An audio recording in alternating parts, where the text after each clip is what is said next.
পশ্চিমবঙ্গ সরকার কর্তৃক পশ্চিমবঙ্গ দিবস পালনের নির্দেশের পর আরও একটি নির্দেশ দেওয়া হয়েছে, যেটি হচ্ছে 23শে জুন থেকে 6 জুলাই শ্যামাপ্রসাদ মুখোপাধ্যায় স্মৃতিপক্ষ পালনের জন্য। কিন্তু কেন এই সময়টি, বা সেখানে কি কি অ্যাক্টিভিটিস নিতে বলা হয়েছে? দেখুন, এই অংশটি আমি আপনাদের দেখাতে চাইব। এখানে বলা হচ্ছে যে মেমোরিয়াল লেকচার্স, সেমিনার্স, এসে কম্পিটিশনস, ডিবেটস, রিডিং সেশন এবং এক্সিবিশনস হাইলাইটস হিজ লাইফ, অর্থাৎ ডক্টর শ্যামাপ্রসাদ মুখোপাধ্যায়কে কেন্দ্র করে এই ধরনের অ্যাক্টিভিটিস নিতে বলা হয়েছে। বিভিন্ন স্কুল, কলেজ অর্থাৎ শিক্ষা প্রতিষ্ঠানেও এই দিনটি পালন করা হবে,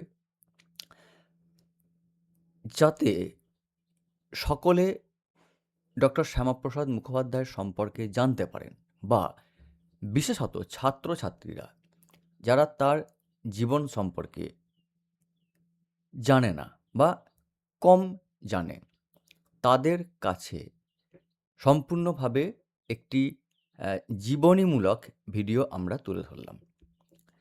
আজকের এই ভিডিওতে ডক্টর শ্যামাপ্রসাদ মুখোপাধ্যায়ের জীবন কথা সংক্ষিপ্ত আকারে বলা হয়েছে, যাতে সকলেরই কাজে লাগে।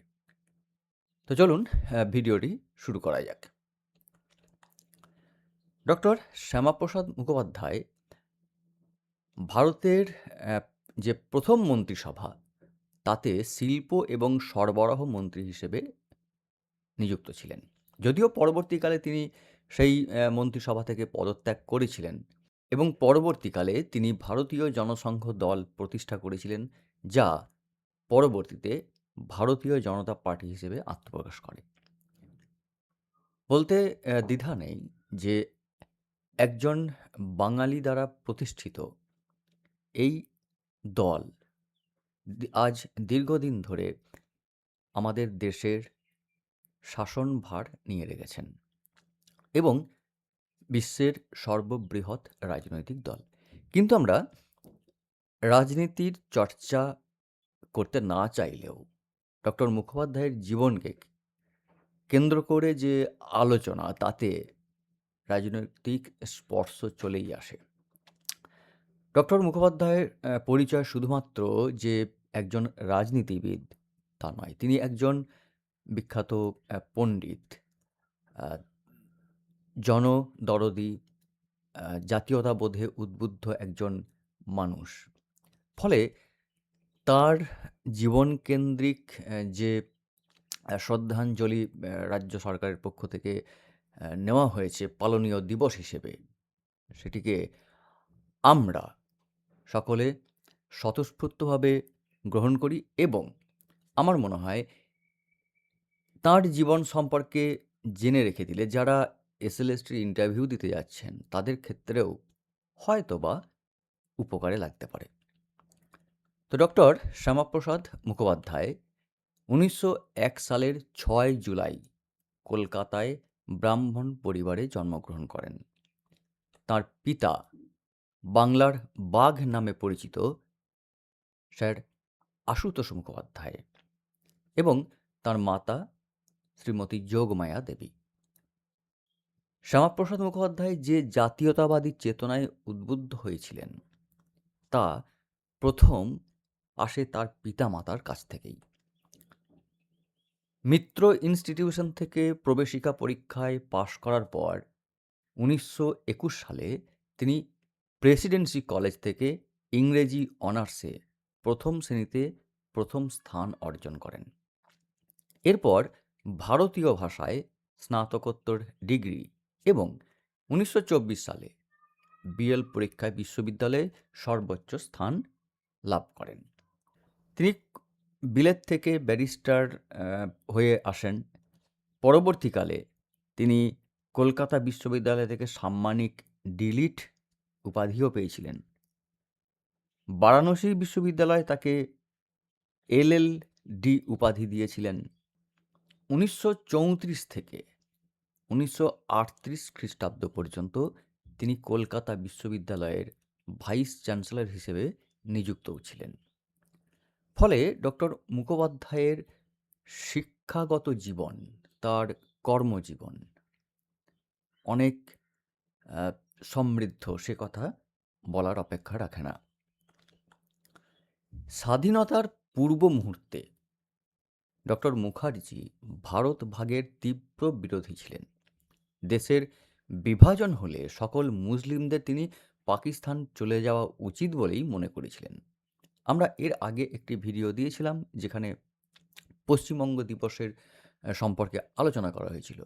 তো সেখানে কেন দেশ ভাগ করা হচ্ছে বা কমবেশি সেই ইতিহাস আমরা সকলেই জানি।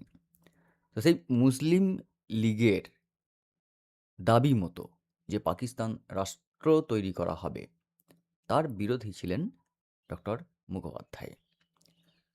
পরবর্তীকালে বাংলা বিভাজনের সময়ে ডক্টর মুখার্জি বড় একটি ভূমিকা নিয়েছিলেন।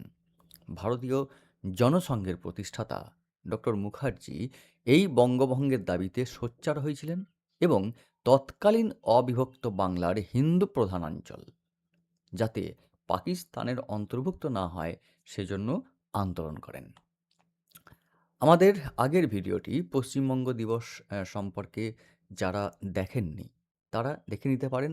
সেখানে এই বিষয়গুলিতে আমরা আলোকপাত করেছি।